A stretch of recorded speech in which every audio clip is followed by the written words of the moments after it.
रुपए चुंगी लेना है तो वो 200 रुपए लेते, क्योंकि वो एक अधिकार में थे।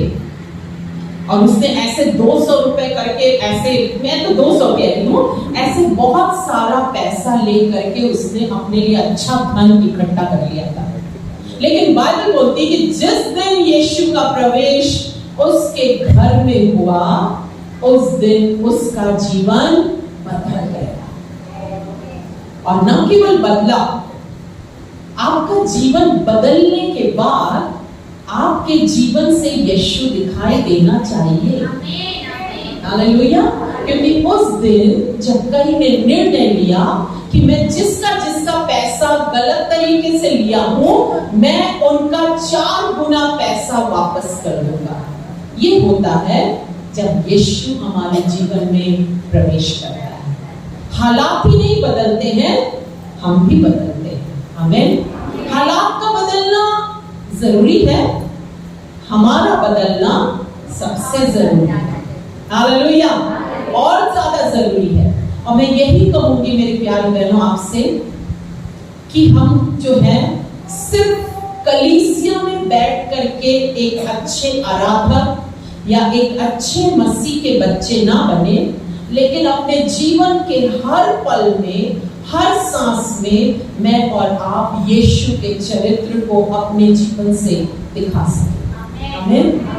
आपको मालूम है, इससे पहले कि मैं वचन में जाऊं और अपनी छोटी सी गवाही को बांटूं, यीशु मसीह कितने साल इस पृथ्वी पर रहा? 33.5 साल। और कितने साल में उसकी सेवकाई प्रारंभ हुई? 30 साल, है ना? कम से कम 3.5 साल उनकी सेवकाई चली इस पृथ्वी पर। 30 साल तक उन्होंने कोई बड़ा काम नहीं किया था, कोई बड़ा काम नहीं। बाइबल कोई बड़े काम के विषय बताती नहीं है, ना कोढ़ी शुद्ध हुए, ना खाना किसी को खिलाया, ना बड़े बड़े कोई काम किए, ना मुर्दा जिंदा हुआ, कुछ नहीं। उस समय तक कोई बात नहीं बताती है। लेकिन जिस दिन यीशु मसीह बपतिस्मा लेने के लिए यूहन्ना बपतिस्मा देने वाले के पास में गए, आकाश से एक भविष्यवाणी हुई, यह मेरा प्रिय पुत्र है, इससे मैं अत्यंत प्रसन्न हूं। क्या परमेश्वर आज आपकी तरफ देखकर कह सकता है, ये मेरी प्यारी बेटी है, इससे मैं अत्यंत प्रसन्न हूं? यीशु मसीह 30 साल तक कुछ नहीं किए। जानते उन्होंने क्या किया? सिर्फ अपने पिता की आज्ञा को माना। और मेरी प्यारी बहनों, आपके लिए मैं कहना चाहती हूं, आपके सामने भी एक सेवकाई परमेश्वर ने दिया है। आपकी सेवकाई है कि आपका एक परिवार है और परमेश्वर चाहता है उस परिवार में आप एक गवाह के रूप में यीशु के लिए खड़े रहें, कि आपके द्वारा यीशु मसीह जैसा कहता है, जो मेरे पास आएगा और जीवन का जल मुझसे पिएगा, जो प्यासा है उसके अंदर से जीवन के जल की नदियां बह निकलेंगी। और वो 1-2 लोग तक नहीं पहुंचेगी, जितने भी लोग उसके संपर्क में आएंगे वो जीवन के जल से भर जाएंगे। आमीन। आमीन। आप वो जीवन का जल बनना चाहती हैं? यस। कोई बड़ा काम करके ही स्वर्ग जाएगा ऐसा नहीं है। जहां भी आप हैं, मैं आपसे कहना चाहती हूं, आप एक गवाह बने। आपका पुराना जीवन कैसा था, वो जीवन को देखें और समझें और उसकी कमजोरियों पर जय पाए और नया जीवन, नया मनुष्यत्व यीशु मसीह के साथ मिल करके जिए। हालेलुया। तो आज मैं आपसे यही कहना चाहती हूँ कि हमें जो है पुराने जीवन की पुरानी बातों को गांठ बांध करके अपने साथ लेके नहीं चलना है। यीशु जहां आता है चीजें बदल जाती हैं। हालेलुया। सामरी स्त्री के जीवन में यीशु ने प्रवेश किया, उसका जीवन पूरा बदल गया। अब वो पहले जैसी नहीं रही। मुझे और आपको भी पहले वाली चीजों को ले करके नहीं जीना है। आप कहेंगे ऐसा कैसे हो सकता है सिस्टर, हम मनुष्य हैं, पल पल पर गलती करते हैं। नो प्रॉब्लम, आप गलती करते हैं, गिरते हैं, वही मत पड़े रहिए, उठिए, फिर से अपने आप को मजबूत करिए, परमेश्वर की पवित्र आत्मा से सामर्थ मांगे और आगे फिर बढ़े। हालेलुया। मसीह जिंदगी एक दौड़ है। हम कुछ बातों को अभी देखेंगे, इससे पहले मैं अपनी छोटी सी गवाही को रखना चाहती हूँ। मैं एक मसीही परिवार से ही हूँ, लेकिन मेरी शादी हुई थी एक ऐसे परिवार में जहाँ पर जो लोग प्रभु यीशु मसीह को बहुत अच्छे से नहीं जानते थे। और मेरे परिवार में मेरे हस्बैंड और हम लोग जो है, आप समझेंगे या नहीं, हम एंग्लो इंडियन परिवार से आते हैं, जहाँ पर जहाँ का माहौल बहुत ही अलग होता है, जहाँ सब कुछ एकदम फ्री रहता है, बहुत संसार का जीवन बिताना, कह सकते हैं कि जो है पार्टी होती है, बहुत अच्छे से बहुत एंजॉय करते हैं लाइफ को। ऐसा जिंदगी था हमारे घर का। और जब मैं शादी होकर के गई, उससे पहले ही परमेश्वर ने मुझे एक बात को बोला था कि मैं तुम्हें उस परिवार में लेकर जा रहा हूँ एक बड़े कार्य से। शुरू के 1 साल मैं भी इस बात को नहीं समझी, क्योंकि मैं बहुत छोटी थी जब मेरी शादी हो गई थी। मैं सिर्फ 18 साल की थी, और उतनी छोटी उम्र में कोई इतना समझता नहीं है कि क्या मतलब इतना ज्यादा प्रभु का योजना हो सकता है मेरे जीवन के लिए। लेकिन विदिन 1.5 साल में परमेश्वर ने मुझको तैयार किया कि मैं तुझे एक उद्देश्य से लेकर यहाँ पर आया हूँ। और इस रीति से परमेश्वर ने मेरे जीवन में काम करना शुरू किया। और हम जो है, मैंने प्रार्थना करना शुरू किया। एक दिन ऐसा आया कि हमारे शहर में एक मीटिंग थी, और मैंने अपने पति से कहा कि हम उस मीटिंग में जाएंगे। और मेरे पति ने कहा नहीं, मुझे बहुत डर लगता है वहां जाते लोग बहुत जोर जोर से चिल्ला के हालेलुया करके प्रार्थना करते हैं, मैं वहां नहीं जाने वाला। मैंने कहा ठीक है, मुझे छोड़ देना आप, और आप वहां पर वापस आ जाना। लेकिन परमेश्वर का धन्यवाद है कि उस दिन मेरे पति के लिए परमेश्वर ने एक ऐसा प्रोविजन रखा था, एक ऐसा चीज रखा था कि मेरे पति का जीवन बदल जाए। मेरे पति को पास्टर ने देखा, उन्होंने अंदर बुलाया, और हम लोग बैठे, और उस दिन प्रभु के दास ने मेरे पति को सामने बुलाया। मेरे पति ने अपना जीवन दिया।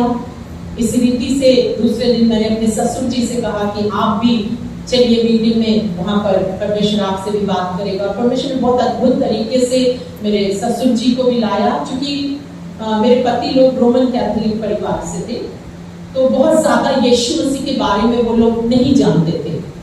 और इस रीति से एक दिन 2 दिन की मीटिंग के बाद परमेश्वर का धन्यवाद है कि प्रभु के दास ने कहा कि कौन कौन बपतिस्मा लेना चाहता है। और मेरे पति और मेरे ससुर ने माना कि हाँ, हम भी लेना चाहते हैं बपतिस्मा। और इस रीति से मेरे घर में उद्धार का पहला अनुभव आया। लेकिन उसके बाद जिंदगी बहुत आसान नहीं थी हमारे लिए, क्योंकि जो चीजों में आपका जीवन, पुराना जीवन बीतता है, वो चीजें आपको बार बार खींचती। वो लाइफ हमारा इतना, मतलब आप कह सकते हैं संसारिक रूप से एक बहुत ही इंजॉय करने वाला लाइफ। मेरे पति भी बजाते हैं और मेरे बच्चे भी बजाते हैं, तो मेरे पति के लिए बहुत मुश्किल था वो जीवन को छोड़ करके आना, कि वो जीवन में इतना आनंद था, रात रात की पार्टी, और मेरे पति उसको पार्टी को करते थे, और बहुत लोग आते थे, और ऐसे रात भर लोग नाचते गाते और एंजॉय करते थे। और आप यकीन मानेंगे, जिस दिन हम बपतिस्मा लेकर घर आए तो हमारे परिवार के काफी लोग नाराज थे कि ये क्या कर रहे हो तुम लोग, पागलपन के जैसा। क्योंकि उनको पता था कि अब इनके जीवन में कुछ परिवर्तन आने जा रहा है। और उस दिन मैं अपने पति से कहा कि मुझे ना बहुत डर लग रहा है, क्योंकि बपतिस्मा ले लेना इतना इम्पोर्टेंट है, बपतिस्मा ले लेना, लेकिन उसके बाद का जीवन आपके लिए इम्पोर्टेंट है। हालेलुया। क्योंकि बपतिस्मा ले लिया आपने, वहां तक सब कुछ ठीक है, बट उसके बाद क्या आप यीशु के साथ कदम कदम पर चलते हैं? शैतान आपका पीछा करेगा, जैसे यीशु का पीछा किया। जैसे यीशु ने बपतिस्मा लिया, उसके बाद तुरंत शैतान उसके पीछे पहुंच गया जंगल में, और उसकी परीक्षा करने लगा। अगर वो उसकी परीक्षा कर सकता है, तो मेरी और आपकी परीक्षा भी वो जरूर करेगा। और हमारी भी परीक्षा हुई, कदम कदम पर हमारी परीक्षा हुई। मेरी सास जो थी वो प्रभु में नहीं आई थी। वो बात बात पर वो कभी मुझे बहुत बोलती कि तुम जो है अपने पति और अपने ससुर को तुमने बदल लिया है, लेकिन तुम मुझे नहीं बदल पाओगे। और मैं हमेशा उनसे कहती थी कि मैं कौन होती हूँ किसी को बदलने वाली, परमेश्वर ने उनको बदला है, और एक दिन परमेश्वर आपको भी बदलेगा। और परमेश्वर का धन्यवाद है, कुछ सालों के बाद वो भी प्रभु में आए, उन्होंने भी प्रभु को ग्रहण किया और इस प्रकार से मेरा पूरा परिवार जो है वो उद्धार में आया। बहुत मुश्किल था, मैं आपको समझा नहीं सकती हूँ इस वक्त कि हमारे लिए भी कितना मुश्किल था वो चकाचौंध की दुनिया, वो सुंदरता की दुनिया को छोड़कर आना। जब मैंने अपने पति से बपतिस्मा के बाद कहा कि चलो मुझे ना बहुत डर लग रहा है, हम लोग चलो थोड़ी देर आराधना करेंगे, उन्होंने कहा नहीं नहीं बस वो उसमें वो परिपक्व नहीं हुए थे। उन्होंने कहा ठीक है हम बपतिस्मा ले चुके हैं, अब ठीक है ना हम चर्च जाएंगे, संडे के दिन चर्च जाएंगे, हम संगति करेंगे, लेकिन ये बार बार बैठ करके आराधना करना ये सब अभी थोड़ी देर के लिए छोड़ दो। और मेरे पति को जो है इंग्लिश जो म्यूजिक है और इंग्लिश जो गाने हैं वो बहुत पसंद थे और हमारा एक बड़ा सा रैक हुआ करता था पूरे कैसेट से भरा हुआ, हर प्रकार के गाने उसमें, हर प्रकार की चीजें। और मैं उन सब को देख देख करके उस दिन पवित्र आत्मा ने मुझे अगुवाई दिया। मेरे पति पढ़ने के भी बड़े शौकीन थे, बहुत मैगजीन था उनके पास में। उस दिन पवित्र आत्मा ने मुझे अगुवाई दिया, इनके पास जा और इनके लिए दुआ करना शुरू कर। यीशु मसीह अगर मेरा पति कोई चीज से प्यार करे तो वो सिर्फ और सिर्फ इस पुस्तक से प्यार करे। अगर मेरा पति कोई म्यूजिक से प्यार करे वो सिर्फ और सिर्फ आपके म्यूजिक से प्यार करे। और आप यकीन मानोगे कुछ दिन के बाद मैं देखती हूँ कि एक बड़ा सा कार्टून कैसेट के साथ में पड़ा हुआ है और मैं देख रही हूँ कि उसमें मेरे हस्बैंड आग लगा रहे हो और मैं पूछ रही हूँ कि इसमें आग क्यों लगा रहे हो, ये किसी और को क्यों नहीं देते हो, कोई और सुन लेगा। बोले नहीं मैं ये श्राप को किसी और को नहीं देना चाहता हूँ, मैं सबको यीशु के नाम से नाश करना चाहता हूँ। हालेलुया। और इस रीति से परमेश्वर ने फिर धीरे से, मेरे पति जॉब में थे और उनके ऊपर परमेश्वर की भविष्यवाणी हुई कि परमेश्वर उनको सेवकाई के लिए बुला रहा है। उसके बाद का जीवन, बपतिस्मा के पहले मेरा जीवन बहुत आसान था, बपतिस्मा के बाद मेरा जीवन उतना ही कठिन हो गया। बहुत कठिन समय से मैं और मेरे पति गुजरे। कभी कभी ऐसा होता था कि हमारे पास इवन खाने को नहीं होता, ऐसा भी समय हमने देखा। और मैं परमेश्वर से पूछती थी कि परमेश्वर मेरे साथ ऐसा क्यों हो रहा है, लेकिन परमेश्वर ने एक चीज को मुझे सिखाया कि मैं तुम्हें एक बड़े काम के लिए तैयार कर। जिस जो कभी भूखा नहीं रहा वो किसी की भूख के दर्द को कैसे समझ सकता है, जो कभी लज्जित नहीं हुआ वो दूसरों की लज्जा को कैसे समझ सकता है, जो कभी रात में रोया नहीं वो दूसरों के आंसुओं का दर्द क्या समझ सकता है। हालेलुया। परमेश्वर ने मूसा को अलाउ किया। एक समय था कि तू महल का जीवन एंजॉय कर ले, महल में तू रह, तेरे पास नौकर चाकर सब रहेंगे। मैंने भी अपने जीवन का एक समय था बहुत अच्छा देखा, बट फिर परमेश्वर ने मूसा से कहा मैं एक लीडर को तैयार कर रहा हूं और लीडर महल में तैयार नहीं होता है। हालेलुया। लीडर कहाँ तैयार होता है?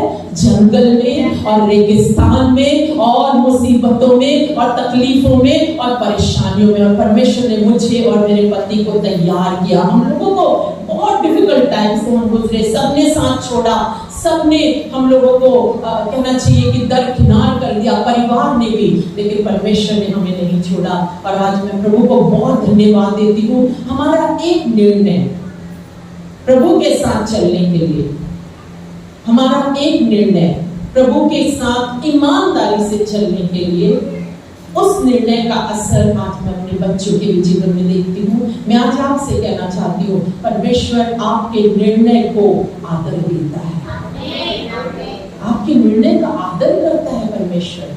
मैंने निर्णय लिया था कि प्रभु वो चीजें जो मेरे पुराने जीवन की थी उसमें मैं कभी शामिल नहीं होंगी।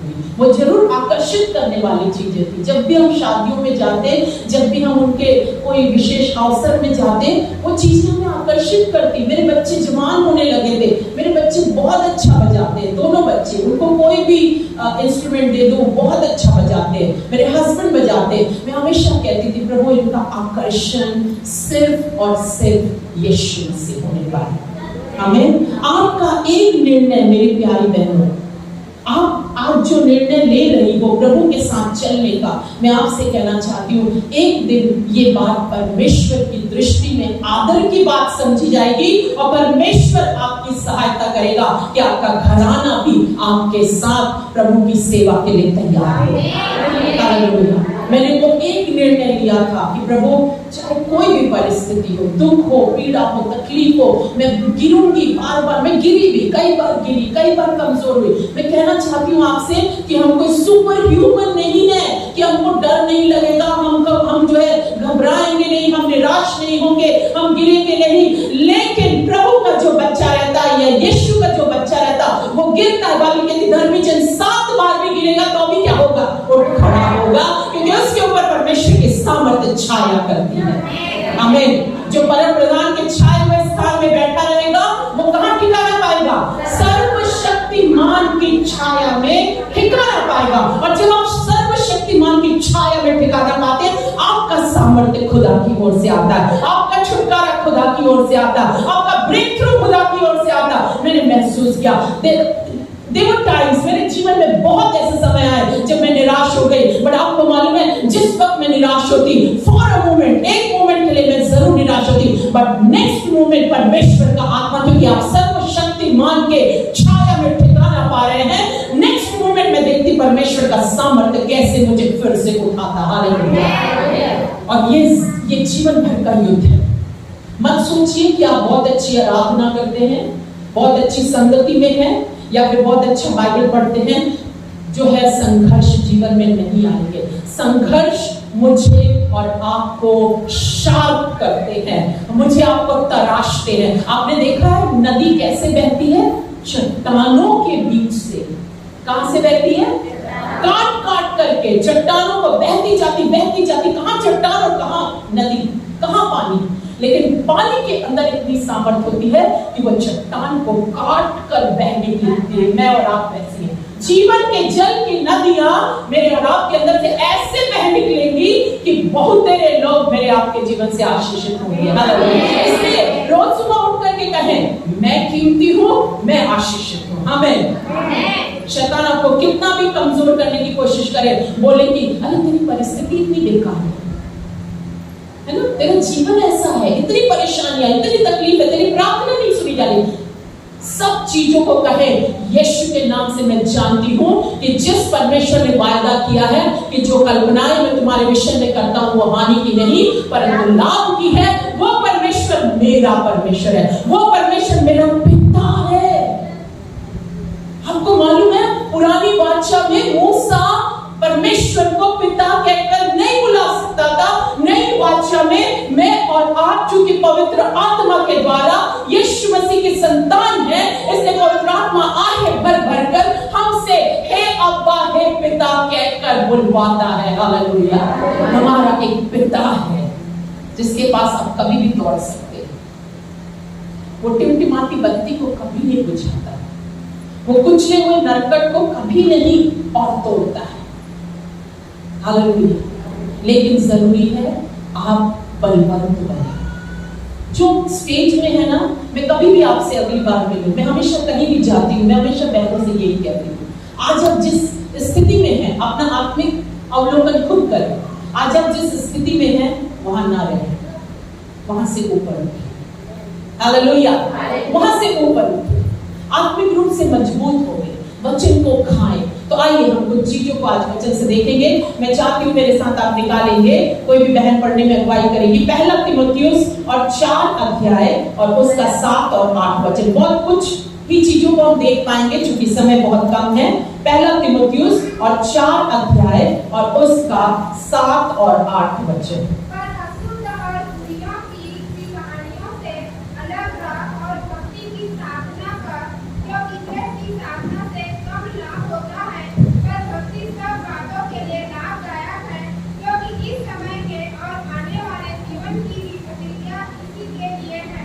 हालेलुया।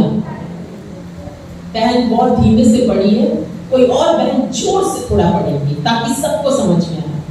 पर अशुद्ध और बुढ़ियों की सी कहानियों से अलग रहा। किससे दूर रहे?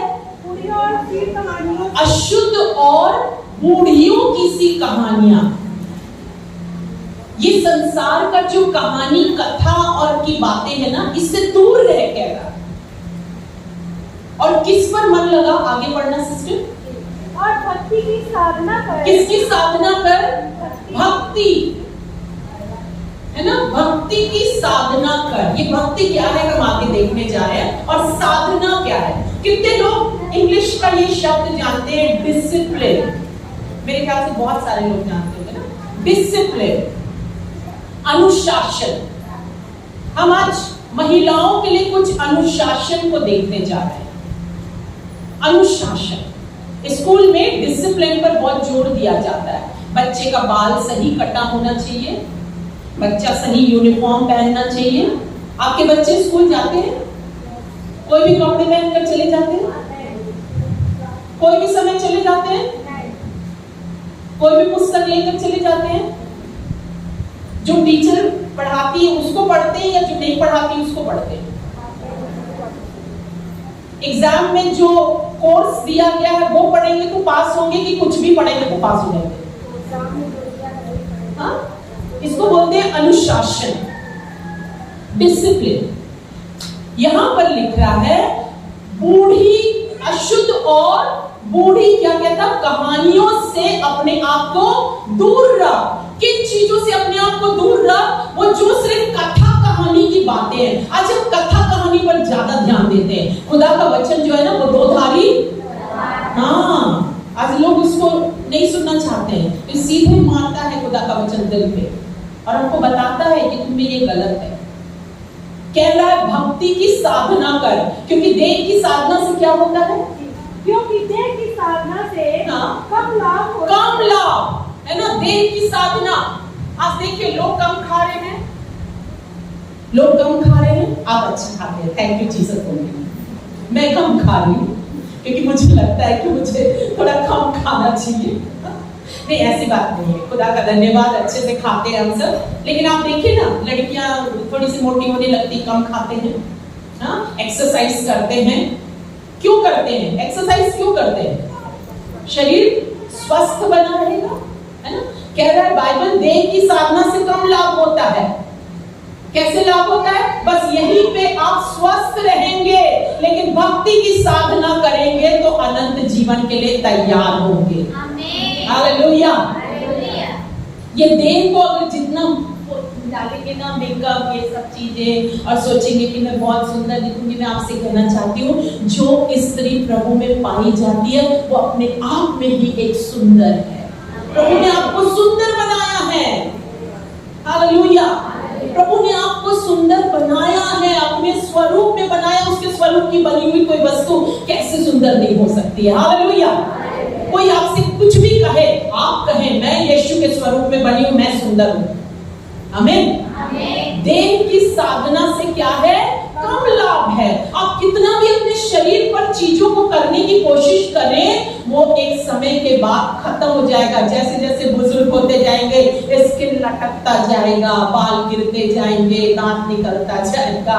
लेकिन यदि आत्मा की साधना करेंगे, अगर भक्ति की साधना करेंगे, तो इस जीवन में नहीं लेकिन आने वाले जीवन में भी आपके लिए लाभ होने वाला है। वो कौन सा जीवन है आने वाला जीवन, अनंत काल का जीवन। कितने लोग स्वर्ग जाने के लिए तैयार हैं? अरे वाह, चलिए सब मिलेंगे वहां पर, हमें। लेकिन अभी स्वर्ग जाने में टाइम है, और वो टाइम को सही रूप में इस्तेमाल करिए मेरी प्यारी बहनों, ठीक है। तो हम कुछ अनुशासन की बातों को देखते जा रहे हैं। मैं आपको सिखा रही हूँ, बड़े ध्यान से सीखिएगा, कभी फिर आई तो आपसे पूछूंगी। नंबर 1, वचन का अनुशासन। हालेलुया। निकालिएगा सिस्टर, लूका 10 और उसका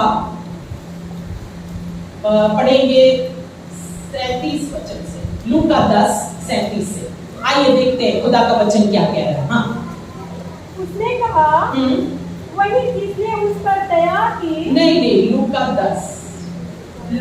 10 और उसका पढ़िए 38 से। जोर से जो भी पढ़ रहा है जोर से पढ़े। हाँ, तो वो एक गांव में थक गया और माता नामक एक स्त्री ने उसे अपने घर में उतारा। मरियम नामक उसकी एक बहन थी और प्रभु के चरणों में बैठकर उसका वचन सुनती थी। परंतु माता सेवा करते करते घबरा गई और उसके पास आकर कहने लगी, हे प्रभु, क्या तुझे कुछ भी चिंता नहीं कि मेरी बहन ने मुझे सेवा करने के लिए अकेली ही छोड़ दिया है? इसलिए उससे कहा कि मेरी बहन सहायता करे। प्रभु ने उसे उत्तर दिया, माता, हे माता, तू बहुत बातों के लिए चिंता करती और घबराती है, परंतु एक बात आवश्यक है और उस उत्तम बात को मरियम ने चुन लिया है। हालेलुया। यहाँ पर दो बहनों की बात है। कौन सी है दो बहनें? मार्था और मरियम। दोनों ने यीशु को इनवाइट किया। वो बहनें थी, यीशु मसीह जा रहे थे वहां से, दोनों ने इनवाइट किया, लेकिन दोनों का जो यीशु मसीह के प्रति व्यवहार था वो एकदम अलग था। और आज यही बात आपको सीखना है कि आपको मार्था के समान यीशु को निमंत्रण दे करके संसारिक कार्यों में नहीं लग जाना है। हालेलुया। आपको मरियम के समान उस उत्तम भाग को चुनना है। हर रोज का एक उत्तम भाग है मेरी प्यारी बहनों। ये जो वचन है ना, ये आपके लिए एक तलवार है। बाइबल कहती है कि जो आत्मिक हथियार है उसमें वचन क्या है? तलवार है मेरे प्रियजन। और इस तलवार से मैं और आप दुश्मन का सामना करते हैं। मार्था जो है यीशु मसीह को इनवाइट किया उसने, और मार्था क्या करने लग गई? खाना बनाने। हमारा मोस्ट ऑफ द टाइम खाना बनाना। मैं नहीं कह रही हूँ, हर बहन का अपना अपना काम है, मैं भी काम करती हूँ, लेकिन मुझे आपको एक चीज याद रखना है कि परमेश्वर का वचन कह रहा आज आपके जीवन में वचन का अनुशासन होना जरूरी है। बाइबल आप कितना भी पढ़ ले। बहुत लोग कहते हैं मैंने 2 बार बाइबल पढ़ी, मैंने 3 बार पूरी बाइबल पढ़ ली। मैं कहती हूँ बाप रे, मैं तो हो सकता अभी मैंने बहुत पढ़ लिया है, लेकिन एक समय था कि मैं शायद एक भी बात नहीं पढ़ पाई थी। मैं आज आपसे कहना चाहती हूँ, बाइबल आप पढ़ें ये इतना महत्वपूर्ण नहीं है जितना बाइबल आपको पढ़े। हालेलुया। जब आप बाइबल पढ़ते हैं, खुदा का वचन जिंदा है, वो यीशु खुद है। आदि में वचन था, वचन और वचन परमेश्वर के संग था, और वचन देहधारी हुआ और कौन बना? यीशु बना। अगर आप यीशु को अपने जीवन में इनवाइट करते हैं और पूरे समय ये संसार की चीजों में लगे हुए हैं, आप सोच रहे हैं संसार की चीजें करके आप यीशु को खुश करेंगे। यीशु कह रहा है जो भाग मरियम ने चुन लिया है उससे वो छीना नहीं जाएगा। हालेलुया। जो भाग आप हर सुबह परमेश्वर के चरणों में बैठकर इस वचन के द्वारा चुनते हैं, वो भाग आपके लिए एक सामर्थ्य का कारण बनता है। मैंने देखा अपने जीवन में बहुत बार, मैंने इस बात को देखा, जो वचन मैं सुबह में पढ़ती हूँ वो वचन मेरे लिए पूरे दिन भर का ताकत का कारण होता है। हालेलुया। एक वचन है कहता है प्रभु में सदा आनंदित रहो। कहां से लिखा था पौलुस ने ये वचन को? रोमी साम्राज्य की जेल से। कहां से? वो जेल में था तब ये वचन लिखा था। फिलिपियों 4:4। रोमी साम्राज्य की जेल से उसने ये वचन को लिखा था, जहां पर वो पत्थर के फर्श पर बैठा हुआ, कोई गद्दे में बैठा हुआ नहीं, कोई राजगद्दी में बैठा हुआ नहीं। कहां से लिखा था? रोमी साम्राज्य की जेल से पत्थर में लेटा हुआ, कोई उसको फैसिलिटी नहीं, कुछ नहीं। वहां से पवित्र आत्मा पौलुस को कह रहा है मेरे लोगों को लिख, प्रभु में सदा आनंदित रहो। क्यों? क्योंकि मेरे लोग भी ये समझे कि प्रभु में वे सदा क्या रहे? आनंदित रहे। और जानते हैं जिस दिन ये वचन बहुत गहराई से मैंने समझा, मेरे सामने ऐसे बहुत सिचुएशन आने लगे जिसमें मेरा आनंद गायब हो जाता है। हमारा भी ऐसे होता है ना, बहुत बार हमारा आनंद गायब हो जाता है। जब दरवाजे से प्रॉब्लम आता है तो खिड़की से आनंद गायब हो जाता है, फिर हमारा चेहरा अटक जाता है, फिर हम कुड़कुड़ाने लगते हैं, फिर हम गुस्सा करने लगते हैं, फिर हम प्रभु यीशु मसीह पर संदेह करने लगते हैं, फिर हम बहुत सारी बातों को बोलना शुरू करते हैं। परमेश्वर का वचन क्या कह रहा है? मरियम ने उत्तम भाग को चुन लिया है। मार्था, तू पूरे समय वो काम करके मेरे को खुश करना चाह रही है, तू मेरे लिए खाना बनाना चाह रही है, तू मेरे को खाना सर्व करके खुश करना चाह रही है। मैं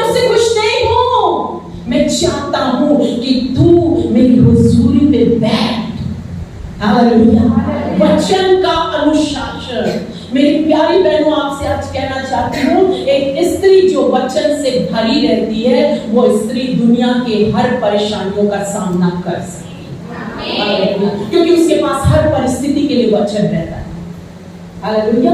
उसके पास हर परिस्थिति के लिए वचन रहता है। मुझे आज भी याद है, एक दिन था जब मैं बड़ी परेशान थी बहुत सारी चीजों को लेकर, और मेरे घर में ये बात बहुत अच्छे से सबको पता है कि अगर ऑड टाइम में मेरे बेडरूम का दरवाजा बंद है, कोई खटखटाता नहीं है, वो जानते हैं कि मैं प्रार्थना कर रही हूँ, और मैं बहुत मेरे अंदर अनईजीनेस, पता नहीं क्यों बहुत डर सा था, कुछ लग रहा था कुछ अजीब सा होने वाला। और मैं प्रार्थना में गई, बहुत देर मैंने आराधना किया, प्रार्थना भी किया, कुछ नहीं हो रहा, और तुरंत पवित्र आत्मा ने मुझे बोलना शुरू किया, जस्ट स्टैंड अप, खड़ी हो जाओ एंड वचन को बोलना शुरू कर। आपको मालूम है, जैसे मैं खड़ी हुई और मैंने वचन को बोलना शुरू किया, परमेश्वर ने मुझे भय की नहीं लेकिन सामर्थ, प्रेम और संयम की आत्मा दी है। जिस समय मुझे डर लगेगा उस समय मैं परमेश्वर पर और भी भरोसा रखूंगी। और जैसे मैंने ये वचन क्लेम करना शुरू किया, लिटरली मैंने महसूस किया वो काला बादल मेरे ऊपर से छटने लगा, और बहुत जल्द मैंने परमेश्वर की वो रोशनी और परमेश्वर की वो सामर्थ को मेरे जीवन में उतरते देखा। हालेलुया। आपको युद्ध जीतना है रोज का, यस, आपको वचन का अनुशासन अपने जीवन में रखना पड़ेगा। मार्था, तू कोशिश कर रही मुझे खुश करने की, लेकिन तू परेशान है, चिंता में है, तू कुड़कुड़ा रही है, तू परेशान हो रही है। मरियम से सीख ले। मरियम ने जो भाग चुना है उससे कोई उसे छीन नहीं पाएगा। आपके जीवन का रोज एक वचन का अनुशासन होना।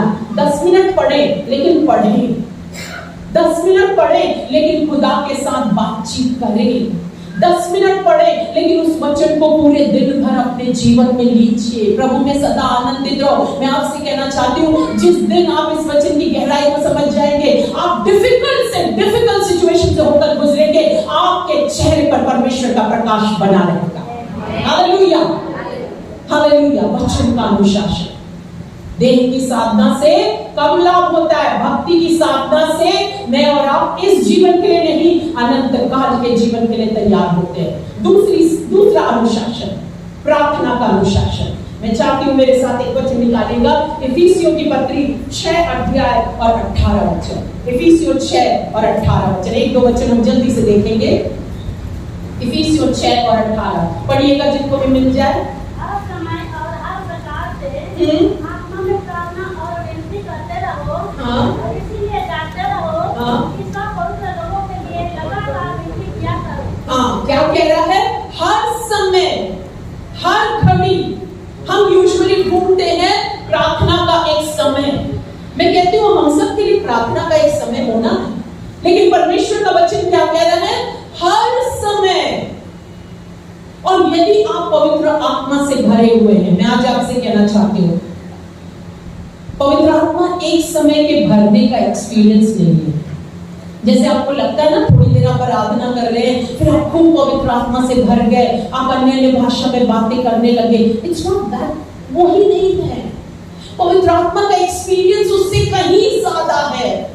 मैंने इस बात को सीखा है। मैं भी एक समय ऐसा था, मुझे लगता था वो थोड़ी देर जो हम आराधना करें, ओ मैं पवित्र आत्मा से भर करके अन्य भाषा में आराधना करूं, दैट्स ऑल। नहीं, पवित्र आत्मा मुझे और आपको सहायक के रूप में दिया गया है कि हमारे पग पग में वो मेरी और आपकी अगुवाई करे, मेरी और आपकी सहायता करे। पवित्र आत्मा को क्या नाम दिया गया है? सहायक। किस लिए दिया गया? सिर्फ आप अन्य भाषा में बात करें? नो, आप रोज पवित्र आत्मा की सामर्थ्य के साथ न केवल अपने जीवन को जिए, लेकिन आत्मा में प्रार्थना निरंतर करते रहें। हालेलुया। निरंतर आत्मा में क्या करो? प्रार्थना। चलते फिरते, उठते बैठते, खाना पकाते, हर वक्त। पता है आपको, जब आप ऐसा करते हैं ना, आप हर प्रकार के गलत विचारों से बचते हैं। आमीन। और एक सुंदर बात बता रही हूं, अगर आप पवित्र आत्मा की सहायता निरंतर लेंगे ना, पवित्र आत्मा आपको बहुत छोटी छोटी चीजों में गाइड करेगा। पिछले दिनों में, अभी कुछ दिनों पहले की बात है, हम ऐसे 2-4 लोग बैठे हुए थे और हम लोग ऐसे किसी एक विषय के बारे में बात करके हंस रहे थे, है ना? और ऐसा कोई बड़ा कोई मजाक का कारण नहीं था, लेकिन हम हंस रहे थे। आप यकीन मानेंगे, उस बीच में सब लोग हंस रहे हैं और परमेश्वर का आत्मा मुझसे बात कर रहा है। अगर आप सेंसिटिव हैं, इसलिए मैं कह रही हूँ, पवित्र आत्मा को सिर्फ एक पोर्शन तक सीमित मत रखिए। पवित्र आत्मा मुझे आपको पाप के विषय में कायल करता है, धार्मिकता के विषय में कायल करता है और न्याय के विषय में कायल करता है। ये उसका काम है। और पवित्र आत्मा ने तुरंत मुझसे बात किया, धन्य है वह पुरुष जो दुष्टों की युक्ति पर नहीं चलता, भजन संहिता 1:1, न पापियों के मार्ग में खड़ा होता है, न ठट्ठा करने वालों की मंडली में बैठता है। मैंने कहा प्रभु, मैंने इस विषय में तो सोचा भी नहीं, मैं तो नहीं बोल रही थी कुछ, लेकिन वहां लिखा था ठट्ठा करने वालों की मंडली। बाद में मैंने कहा नो, मुझे ना बोलना सीखना है कुछ चीजों को। पवित्र आत्मा आपको गाइड करेगा। प्रार्थना का अनुशासन, पता है जब आप आत्मा में प्रार्थना करते हैं, आप चलते फिरते उठते बैठते प्रार्थना करते हैं, मैं आपको पूरा एक अश्योरिटी देती हूँ कि पवित्र आत्मा आपको पल पल गाइड करेगा। हालेलुया। क्योंकि पवित्र आत्मा इसीलिए यीशु ने मेरे आपके लिए दिया कि हम इस पृथ्वी पर जो दुल्हन है, जो 5 मूर्ख कवारी है, वो किस बात से चूक गई जाने से, किस बात से, क्या नहीं था उनके पास, तेल नहीं था। वो पवित्र आत्मा का सामर्थ जो उनको तैयार रखता, वही चीज मिसिंग थी, तो कैसे वो तैयार होते। इसलिए मुझे आपको सावधान रहना है, पवित्र आत्मा को सीमित ना करें। पौलुस कहता है इफिसियों 5:18 में कि दाख मधु के मतवाले मत बनो, परंतु पवित्र आत्मा से निरंतर परिपूर्ण होते जाओ। प्रोसेस है, निरंतर, रोज, हर सुबह आपकी मेरी प्रार्थना होने पर, ये प्रार्थना जो है मेरे आपके जीवन का एक अभिन्न अंग है। इसको मोनोटोनस ना बनाएं। कई लोगों के लिए प्रार्थना बहुत बोरिंग होती है, अरे रोज रोज वही प्रार्थना, वही सुबह में वही प्रार्थना। नो, प्रार्थना एक मेरे और आपके परमेश्वर के साथ में एक बातचीत है। हालेलुया। जब आप खुदा के साथ में बात करते हैं, आप उसके साथ में कनेक्ट होते हैं और वो आपकी आवाज को सुनता है, वो आपकी बात को सुनता है और वो आपकी आवश्यकता अनुसार आपके लिए आशीषों को रिलीज करता है। हालेलुया। प्रार्थना का अनुशासन है ना, पहला थिस्सलुनीकियों उसका 5:17 में लिखा है, निरंतर प्रार्थना करते रहो। बहुत लोग बहाना देते हैं, हम बहुत बिजी हैं, हम प्रार्थना नहीं कर सकते। बाइबल कह रहा है, कौन बोल रहा है? कभी कभी की वो प्रार्थना होती है कि आप एक समय निकालें, अपना समय अलग करें और जाकर बैठ करके प्रार्थना करें, लेकिन परमेश्वर कह रहा है आपसे निरंतर प्रार्थना करते रहो। कैसे प्रार्थना करते रहो? आत्मा में। और आपको एक आज बात कह रही हूँ, अगर आप आत्मा में निरंतर प्रार्थना करेंगे, कई बार मेरे बच्चे मुझसे पूछते थे, आपको किसने बता दिया हमारे बारे में ये बात? वो नहीं समझते थे कि पवित्र आत्मा मुझे उनके बारे में भी बताता है चीजों को। हालेलुया। कई बार मेरे बच्चों ने सोचा कि उनकी गलतियों को मुझे कैसे पता चल गया, लेकिन मैं इस बात को जानती हूँ, जब आप आत्मा में निरंतर प्रार्थना करते हैं, परमेश्वर का आत्मा आपको गुप्त भेदों को रिवील करता है, प्रकाशन देता है। हालेलुया। आत्मा में प्रार्थना, प्रार्थना का अनुशासन। वो स्त्री के बारे में याद है, वो विधवा जो अधर्मी न्यायाधीश के पास में रोज रोज चली जाती थी, लूका 18 में दिया है। और वो अधर्मी न्यायाधीश जो है, वो बार बार इतना परेशान हो गया कि उसने आखिर में कहा कि मैं इसका जो भी प्रॉब्लम है उसको सॉल्व कर देता हूं, नहीं तो ये मेरी नाक में दम कर देती है। क्या आप ऐसा करते हैं? परमेश्वर ने कहा कि ऐसा विश्वास क्या मैं कहीं पाऊंगा इस पृथ्वी पर? जब मैं आऊंगा, ऐसा विश्वास क्या मैं पाऊंगा? परमेश्वर आज आपसे कहना चाह रहा है, प्रार्थना का अनुशासन। पहला चीज है वचन का अनुशासन, रोज पढ़ना है वचन को। रोज खाना खाते हैं ना, रोज नींद लेते हैं ना, रोज काम करते हैं, रोज खाना भी खाएं, वचन का खाना। रोज अपने लोगों से बात करते हैं, अगर पति से बात नहीं करेंगे तो क्या होगा? गुस्सा हो जाएंगे और डेफिनेटली वो आपसे, आपका उनका दूरी बढ़ता जाएगा और आप कभी वो नहीं चाहोगे, है ना? आप कभी नहीं चाहोगे कि आपके पति से आपकी दूरी बने। आप चाहोगे कि हमेशा उनसे बात करते हो। बच्चों से आप कभी दूरी नहीं चाहोगे, तो क्या करते हो? आप बात करते हो। ऐसे निरंतर परमेश्वर के साथ में बातचीत होती रहे, निरंतर प्रार्थना करते रहो और आत्मा में प्रार्थना करते रहो, बिना रुके, चलते फिरते उठते बैठते। कई बार लोग आपको देख करके बोलेंगे, अरे ये कैसे पागल है, हमेशा कुछ ना कुछ बोलती रहती है, हमेशा कुछ ना कुछ करते रहती है। उनको क्या पता है कि आप राजाओं के राजा की बेटी हो और आप राजाओं के राजा से बात कर रही हो। हालेलुया। आत्मा में प्रार्थना, प्रार्थना का अनुशासन। तीसरा बहुत इंपॉर्टेंट चीज, दृढ़ता, है ना? दृढ़ता मतलब क्या बोलूं मैं उसको, मतलब आप जो एकदम मजबूती के साथ खड़े हो, उसका अनुशासन। विषम परिस्थितियों में आप कैसे खड़े होंगे? मेरे साथ निकालिएगा दूसरा राजा। ये बहुत बड़ी कहानी है, लेकिन मैं कुछ वचन को यहां से लूंगी। दूसरा राजा और उसका 4था अध्याय, और उसका मैं चाहती हूँ 18 वचन से सिस्टर पढ़ेगी। उसके पहले मैं कुछ बताना चाहती हूँ। यहाँ पर एक स्त्री का फिर से वर्णन है। हमने देखा मार्था मरियम के बारे में, हमने देखा विधवा के बारे में, अब हम देख रहे हैं इस स्त्री का नाम है शूनेम वासी, और ये प्रभु के लोगों का बड़ा आदर करती थी। एलीशा के लिए इसने अपने घर के ऊपर में एक कोठरी बना दी थी। इसके बच्चे नहीं थे। एक दिन एलीशा ने प्रार्थना किया और इसका बच्चा हो गया। अब बच्चा बड़ा होता गया, एक दिन बच्चा मर गया। आप सोचिए, आशीष आई और आशीष चली गई। बट लेकिन इस स्त्री की कुछ बातों से हम सीखेंगे, जल्दी से देखेंगे 18 वचन। जब लड़का बड़ा हो गया, तब एक दिन वो अपने पिता के पास लौने वालों के निकट निकल गया और उसने अपने पिता से कहा, आप मेरा सिर, आप मेरा सिर। तब पिता ने अपने सेवक से कहा, इसको इसकी माता के पास ले जा। वह उसे उठाकर उसकी माता के पास ले गया। फिर वह दोपहर तक उसके घुटनों पर बैठा रहा, तब मर गया। क्या हो गया उसको? मर गया। बच्चा क्या हुआ? ऐसे समय में आपको मालूम है, अय्यूब की पत्नी, जब अय्यूब के ऊपर में प्रॉब्लम आया, अय्यूब की पत्नी अच्छी पत्नी नहीं थी, परमेश्वर में वो स्ट्रॉन्ग नहीं थी, दृढ़ नहीं थी, जड़ नहीं पकड़ी थी। इसलिए जिस तरीके से अय्यूब ने अपनी परेशानियों को लिया, उसकी पत्नी ने नहीं लिया। उसकी पत्नी बोली कि परमेश्वर को तू कोस, श्राप दे और मर जा, ये सब प्रॉब्लम से तू छुटकारा पा ले। लेकिन यहाँ पर जो स्त्री है, इसका बच्चा मर गया। अब इसने बच्चे को लेकर के ऊपर जो कोठरी बनाई थी प्रभु के दास के लिए, उसने सुला दिया।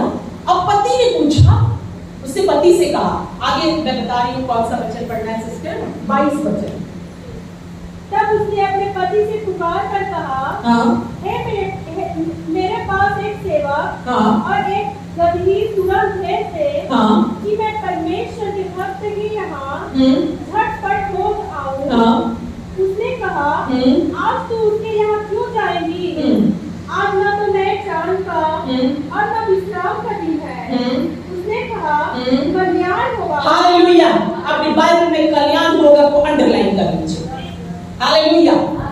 उसके पति से कहा, थोड़ा गधे वगैरह को तैयार करो। उस समय गाड़ी घोड़ा नहीं था ना, कार और ये सारी चीजें नहीं थी, मोटरसाइकिल नहीं था। आप आज कुछ भी होता है तो अपने घर वालों को बोले, चलो ना बेटा मुझे जरा छोड़ दो, चर्च आना है तो चलो मुझे जरा छोड़ दो, और वो लोग छोड़ देते। उस समय ऐसा नहीं था। उस समय में जानवरों का इस्तेमाल किया जाता था। उसने पति से कहा, मेरे लिए तैयार कर दो, मेरे को परमेश्वर के दास से मिलने जाना है। पति ने बोला, क्या हुआ? उसने कहा, कल्याण होगा। हालेलुया। उसने पति से भी कोई नेगेटिव बात नहीं कहा। मैं आज बहनों आपसे विशेष इस बात को कहना चाहती हूँ, आप कितना नेगेटिव बात करती हो घर पर। आज यहाँ बैठे बैठे परमेश्वर की आत्मा के द्वारा कायल होकर के अपने जीवन में सोचो, आप कितना नेगेटिव बोलती हो इस जुबान से, कितना नकारात्मक बोलती हो। जब चीजें अच्छी नहीं होती है घर पे, आप कैसे रिएक्शन दिखाती हो। मैंने कई लोगों की गवाही को सुना है, उनके घर वाले गवाही देते हैं, अरे वो इतना प्रभु प्रभु करती है, बट घर में उसका एटीट्यूड एकदम अलग होता है। क्या आप दृढ़ हैं खुदा के वचन में? कोलोसियों 2:6 में लिखा है, प्रभु में जड़ पकड़ते जाओ। क्या आप जड़ पकड़ रही हो? अगर आप जड़ को पकड़ी हो, अगर आप जड़ से स्ट्रांग हो, अगर आप यीशु को पकड़ी हो, तो आप दृढ़ता के साथ खड़ी रहोगी। हालेलुया। ये दृढ़ता का अनुशासन है, ये सब कनेक्टेड है। प्रार्थना का अनुशासन, वचन का अनुशासन, उससे क्या होते हैं? आप दृढ़ होते हैं, मजबूत होते हैं। हालेलुया। उसने कहा कल्याण होगा। मेरा परमेश्वर सामर्थी है, बच्चा मर गया है, ऊपर में पड़ा हुआ है, पति कह रहा है क्यों जा रही है, वो कहती है कल्याण होगा। हालेलुया। आज अपनी परिस्थिति से भी बोलिए कल्याण होगा। कब होगा नहीं मालूम, बट होगा, क्योंकि कल्याण करने वाला परमेश्वर यहोवा है। हालेलुया। कल्याण करने वाला पवित्र आत्मा है, कल्याण करने वाला यीशु है। हालेलुया। और जानते उसके बाद हो गई, और सबसे सुंदर बात, एलिशा का एक नौकर है, उसका नाम है गेहजी। एलिशा ने देखा, कहा गेहजी को जाना, तू जा ले, वो स्त्री से डील कर ले, वो स्त्री के साथ चले जा। पर वो स्त्री नहीं मानी। बहुत सुंदर वचन है, पढ़िएगा सिस्टर यहाँ पर, उसके आगे 25 वचन से पढ़िए जल्दी से। तो वह चलते चलते कर्मेल पर्वत को परमेश्वर के भक्त के निकट पहुंची। उसे दूर से देखकर परमेश्वर के भक्त ने अपने सेवक गेहजी से कहा, देख उधर तो वह सुनेमीन है, अब उससे मिलने को दौड़ जा और उससे पूछ कि तू कुशल से है, तेरा पति भी कुशल से है और लड़का भी कुशल से है। पूछने पर स्त्री ने उत्तर दिया, हाँ कुशल से है। क्या कुशल से था सब कुछ? नहीं। यही है दृढ़ता, यही है दृढ़ता का अनुशासन। अपने जीवन में अपने विश्वास को दृढ़ करें, मजबूत करें। कैसे दृढ़ करेंगे? वचन के अनुशासन के द्वारा। वचन को खाएं। यहाँ पर खाते हैं, घर जाकर के जुगाली करें। घर में खाते हैं, रात दिन जुगाली करें। मेरे प्रियजन एक चीज याद रखें, हमारा लक्ष्य ना ये पृथ्वी पर का नहीं है। अगर आप सोच रहे हैं कि इस पृथ्वी पर ही आपका एक अच्छा जीवन हो जाए, तो मैं आपसे कहना चाहती हूँ आप बहुत अभागी हैं। जैसे पौलुस कहता है, यदि मैं केवल इसी जीवन के बारे में सोचूं तो मैं बहुत ही अभागा मनुष्य हूँ ना। क्या आप सोच रहे हैं कि मैं यहीं पर एक अच्छा चंगाई पाके जीऊं, यहीं पर मैं आशीषित होकर जीऊं? नहीं, इससे बढ़ करके परमेश्वर ने आपके लिए स्वर्ग में रखा है। और आपका यीशु को जानना, इसका मतलब है आपका अनंत जीवन को जानना। हालेलुया। हो सकता, मुझे नहीं पता, आई डोंट नो, कभी ऐसा भी हो सकता है मेरी प्यारी बहनों कि आपके जीवन में कोई ऐसी बीमारी हो या कोई ऐसी परेशानी हो जो ठीक ना हो, लेकिन मैं आज आपसे कहना चाहती हूँ परमेश्वर सामर्थी है, वो आपको उसी समस्या के बीच में, उसी बीमारी में वो जयवंत करके चलाएगा। हालेलुया। मेरा परमेश्वर बहुत सामर्थी है। जानते हैं आपका यीशु के साथ इस पृथ्वी पर चलना क्या है? जरूर आपको आशीष देगा खुदावन। जितनी आपकी जरूरत है उतनी देगा जरूर, जो आपकी आवश्यकता है वो देगा जरूर, लेकिन उससे भी बढ़ करके वो चाहता है उसके क्रूस का बलिदान व्यर्थ ना जाए। उसके क्रूस का बलिदान ये था कि हर व्यक्ति जो पापी है वो अपने पाप की क्षमा प्राप्त करके स्वर्ग राज्य के लिए तैयार हो जाए। हालेलुया। इसलिए तो 5 बुद्धिमान कवारियों ने अपने मशाल में तेल को एक्स्ट्रा बनाए रखा, क्योंकि वो जानती थी मूल्य क्या है दूल्हे से मिलने का, और मूल्य क्या है सही समय का। हालेलुया। यहाँ पर जो स्त्री है कहती है सब कुशल से, नो प्रॉब्लम, क्योंकि वो जान रही है उसको कहां पर जाना है। उसको पता है उसका पति उसकी जरूरत को पूरा नहीं कर सकता है, गेहजी उसकी जरूरत को पूरा नहीं कर सकता है, सिर्फ और सिर्फ एलीशा उसकी जरूरत को पूरी कर सकता है। मुझे आपको भी जानना है, कोई मनुष्य मेरी जरूरत पूरी नहीं कर सकता, कोई प्रभु का दास दासी मेरी जरूरत पूरी नहीं कर सकते, पर मेरा परमेश्वर यहोवा मेरी सारी जरूरत को पूरी कर सकता है। हालेलुया। वो जानती थी और इसलिए देखे उसने क्या किया। मैं चाहती हूँ वचन पढ़िएगा, लास्ट वचन 30 वचन। तब लड़के की माँ ने एलीशा से कहा, यहोवा की और तेरे जीवन की शपथ, मैं तुझे न छोड़ूंगा। हालेलुया। इसको अंडरलाइन कर लीजिए। ये दृढ़ता है, दृढ़ता है ना, ये मजबूती है प्रभु में। मैं तुझे नहीं छोड़ूंगी। हालेलुया। प्रभु से कहें, प्रभु मैं तुझे नहीं छोड़ूंगी। हालेलुया। ये दृढ़ता मेरे आपके जीवन में आनी चाहिए। आंधी आएगी प्रभु, तूफान आएगा प्रभु। बुद्धिमान व्यक्ति ने अपना घर कहाँ बनाया मेरी प्यारी बहनों? कहां पर बनाया बुद्धिमान व्यक्ति ने अपना घर? चट्टान पर।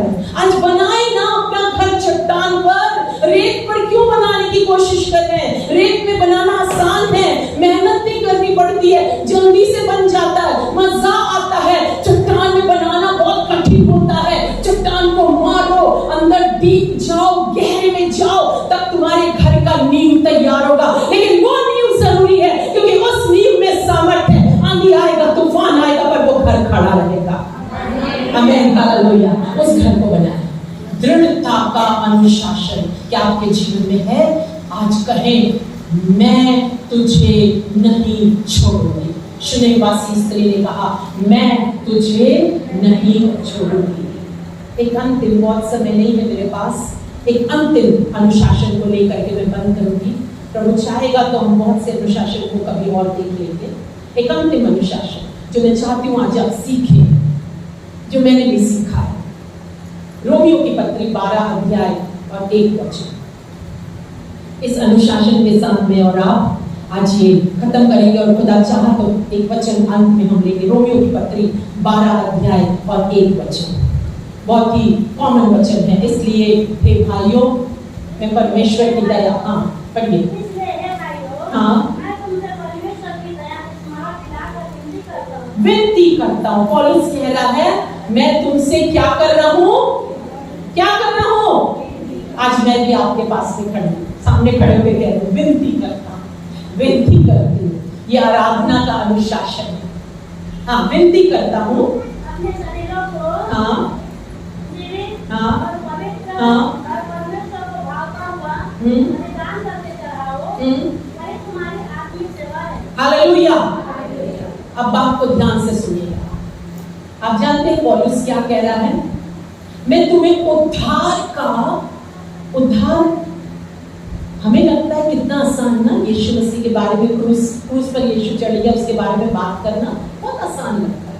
सात वाणी कई बार लोग बोलते हैं, बहुत आसानी से बोलते हैं। यीशु मसीह ने पहली वाणी कहा, हे पिता इन्हें माफ करना, ये नहीं जानते ये क्या कह रहे हैं। कितना आसान लगता है, पर जो लोग यीशु मसीह को दिल से चाहते हैं और उद्धार की कीमत को जानते हैं, वो जानते हैं कि कितना कठिन था एक निष्पाप,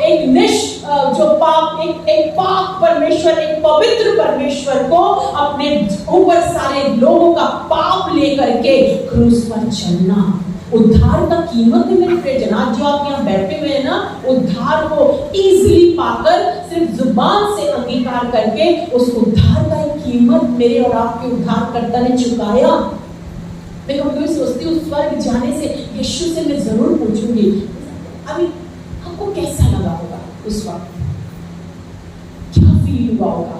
ऐसा लगता है मुझे कभी कभी, है ना, ऐसे एक जिज्ञासा सी आती है, आपको कैसा लगा होगा उस वक्त कि कोई आपके हाथों में कील ठोक रहा है। जानते हैं यीशु मसीह मिशन से आए थे हमारे लिए उद्धार का सुसमाचार लेकर, उन्होंने उसको पूरा किया, है ना। लेकिन वही यीशु मसीह यहाँ पर पौलुस कह रहा, मैं तुमको वही उद्धार याद दिला कर विनती कर रहा हूं, अपने शरीर को कैसा बलिदान करके चढ़ाओ, जीवित, पवित्र और परमेश्वर को भावता हुआ। आज आपको एक बात कहूं, आराधना सिर्फ वो नहीं है जो आप यहां पर खड़े होकर के संडे के दिन 2 घंटे करते हैं। आराधना वो है, आराधना वो भी है, मैं कह रही हूं, पर आराधना वो भी है जो आप मंडे से सैटरडे तक अपने शरीर के द्वारा करते हैं। हालेलुया। क्या आपने आज तक अपने आंखों का बलिदान किया है? खुदा मेरी आंखों को ले ले, मेरी आंखें वो देखे जो तू देखना चाहता है। कितने लोग बहुत सारे उसके बहुत प्यार करते हैं ना, तो बहुत सारे प्रोग्राम्स हमें बड़े प्यारे लगते हैं। कई लोग एडिक्टेड हैं प्रोग्राम्स के पीछे, टीवी प्रोग्राम, मोबाइल प्रोग्राम, है ना, एडिक्टेड है एकदम मन उनका। बहुत बार बहनें ऐसी कहती हैं, अरे मेरा भी क्या आने वाला है, सीरियल आने वाला है, मुझे देखना है। एक बहन हंस रही है। ऐसे कई बार होता है, हम एडिक्टेड हो जाते हैं। क्या मैंने आपने दुआ किया, खुदा मेरी आंखों को ले लीजिए, मैं बलिदान के रूप में इसे चढ़ाना चाहती हूँ और मेरी आंखें वो देखें। मैं नहीं कह रही एंटरटेनमेंट ना करें, जरूर देखें। जो आप सोचते हैं कि आपकी बाजू में यीशु मसीह बैठ कर क्या उन चीजों को देखते हैं, तो आप जरूर देखें। क्या आपने अपनी जुबान का बलिदान किया है? ऐसे किसी ने कुछ बोला और आपके जुबान से भी वो तीर निकल गया। एक बहन थी, हमेशा कहती थी, मैं ना बहुत दिल की एकदम साफ हूं, पर जुबान ना थोड़ी मेरी तेज है। मैं बहुत बार सुना। एक दिन मुझे बहुत फील हुआ, क्योंकि वो बहुत तेज बोलती थी, हर किसी को बहुत चोट पहुंचा देती थी। एक दिन मैंने उनसे कहा, दीदी मैं आपसे एक बात कहना चाहती हूँ, आप बुरा ना माने। बाइबल कहती है कि तुम्हारा वचन अनुग्रह सहित सलोना। इंग्लिश में, क्योंकि मैं इंग्लिश बाइबल में पढ़ती हूँ, तो उसमें लिखा है, your word should be seasoned with grace. तड़का लगाते हैं दाल में, अच्छा क्या बोलते हैं उसको, बघारते हैं दाल को। बिना बघारी दाल अच्छी लगती है कि बघारी दाल? बिना बघारी दाल में क्या होता है, टेस्टी नहीं लगता। इसलिए हम क्या करते हैं, दाल को, आपका वचन जब आप अनुग्रह से भरते हैं तो वो बघारी हुई दाल के समान टेस्टी होता है। हालेलुया। आपका वचन, क्या आपने अपनी जुबान को परमेश्वर के हाथ में बलिदान कर दिया है? अपने शरीरों को जीवित, पवित्र और परमेश्वर को भावता हुआ बलिदान करके चढ़ाओ। क्या खुदा का आत्मा आज आपको प्रिक कर रहा है? क्या खुदा का आत्मा आज आपको छू रहा है? इस दिल में कितनी गंदगी भरी है। हम लोगों को देखते हैं, हम लोगों से जलते हैं, हम लोगों के विषय में बात करते हैं, हम लोगों को नीचा दिखाते हैं, हम एक दूसरे के विषय में बात करते हैं। मेरे प्रियजन, इन सब चीजों से हमें निकलना है। अगर हम यीशु के लहू से धुले हुए लोग हैं, तो हमें यीशु के चरित्र को अपने जीवन से दिखाना है। और ये आराधना है मेरे और आपके जीवन के लिए। वो 2 घंटे सिर्फ नहीं जो खूब अन्य भाषा में आराधना करें, हम अच्छे गीतों को गाएं, सुंदर गीतों को गाएं। इससे भी बढ़ करके रोज बरोज आपके शरीर से जीवित, पवित्र और परमेश्वर को भावता हुआ बलिदान निकले। हालेलुया। ये आराधना खुदा चाह रहा है। मेरे जीवन के लिए जो 2 साल कोविड का था, मैं प्रभु को बहुत धन्यवाद देती हूँ। मैं आपको बता नहीं सकती, मैं बहुत सालों से प्रभु ने अनुग्रह दिया मुझ गति को से कायम में रहने के लिए। और मेरे जीवन के प्रथम कुछ वर्ष, जैसे मैंने कहा, बहुत मुश्किल दिन थे मेरे जीवन के। मैं भी बहुत निराश होती थी, क्या सोचती थी मेरा जो लाइफ है वो कभी नहीं बदलेगा।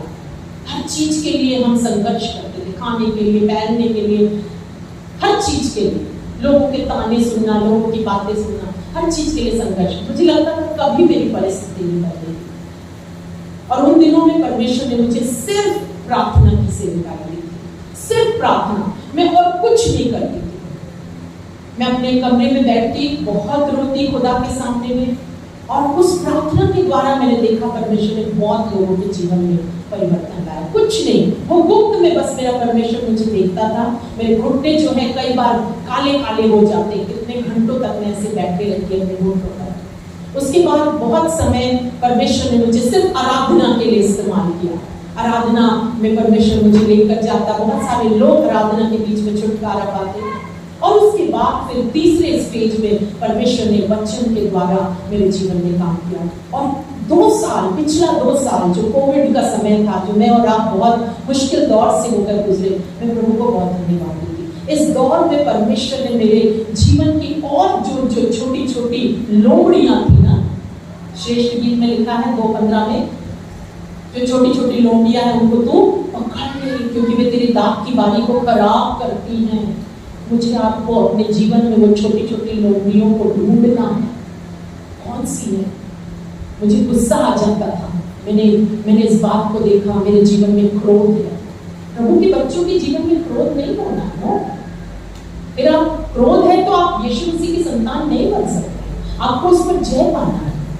मेरे जीवन में बहुत ज्यादा मैं इमोशनल थी, मुझे लोगों की बातें जरूर जल्दी से चोट पहुंचाती। मैंने कहा नो, यीशु मसीह को कितना कहा, यीशु मसीह को बालज़बूल का मतलब बेटा कह दिया, यीशु मसीह को कह दिया कि वो शैतान की तरफ से, वो शैतान के अधिकार से काम करता है। यीशु मसीह को बुरा नहीं लगा, मुझे भी बुरा नहीं लगना चाहिए। मुझे अपने आप को स्ट्रॉन्ग बनाना है, मैं किसी के छोटी छोटी बातों से मेरा मूड अपसेट नहीं होना है। हालेलुया। परमेश्वर ने इन 2 सालों में मुझे जितना और साफ करना था उसने मुझे साफ किया। और मैं प्रभु को धन्यवाद देती। ये वचन जब मेरे पास गहराई से आया कि तुम अपने शरीरों को जीवित, जिंदा, पवित्र और परमेश्वर को भावता हुआ बलिदान करके चढ़ाओ। मेरी प्यारी बहनों, इसके बाद तो मैं चली जाऊंगी, लेकिन मैं जरूर दुआ करूंगी कि आप आज जिस भी सीढ़ी में खड़ी हैं, आप इससे ऊपर अगली सीढ़ी में पहुंच जाए, बढ़ती जाए, अपने लिए भी आशीष बने, अपने परिवार के लिए भी आशीष बने, अपनी कलीसिया के लिए भी आशीष बने। आपका जीवन एक लाइट के समान है। तुम पृथ्वी की, तुम जगत की ज्योति हो। तुम्हारा प्रकाश मनुष्यों के बीच में चमके, तुम्हारा उजियारा चमके, खुदा कह रहा है। आज होने दीजिए, आज वैसा समर्पण करिए कि परमेश्वर आपके जीवन में एक चमक को भेजे, एक नमक को भेजे। हालेलुया। आइए अपने आंखों को बंद करें, अपने स्थान पर खड़े हो जाएं। हालेलुया।